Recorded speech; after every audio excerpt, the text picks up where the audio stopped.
ఈ ప్రవృత్తి ధర్మంలో ప్రధానంగా గుర్తుపెట్టుకో, గృహస్థికి అన్నిటికంటే ముఖ్యం దానం.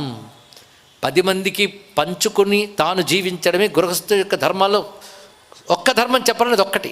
దీన్ని బేస్ చేసుకుని మిగిలిన ధర్మాలన్నీ ఉంటూ ఉంటాయి ఇక్కడ. అందుకే దానం శక్తి కొద్దీ తరచూ చేస్తూ ఉండు అన్నాడు.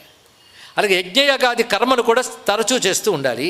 యజ్ఞయాగాది కర్మలు అంటే ప్రతి చోట అగ్నిహోత్రంలో నెయ్యి వేయడమే కాదు, దేవతలను ఆరాధించుట, పితృదేవతలను ఆరాధించుట, అది ఏ రూపంలో చేసినప్పటికీ యజ్ఞం క్రిందికి వస్తుంది ఇక్కడ.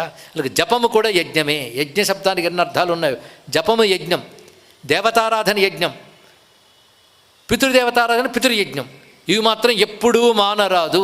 ఇది తెలుసుకోవాల్సింది. నిర్గుణ బ్రహ్మవాదులు అని చెప్పి సగుణ బ్రహ్మ సాక్షాత్కారాలు, దేవతలు ఇవన్నీ మిథ్యలు అని చెప్పేటువంటి వారి మాటలు కూడా గృహస్థాశ్రమంలో ఉన్నవాళ్ళు స్వీకరించరాదు. ఇది చాలా ప్రధానం.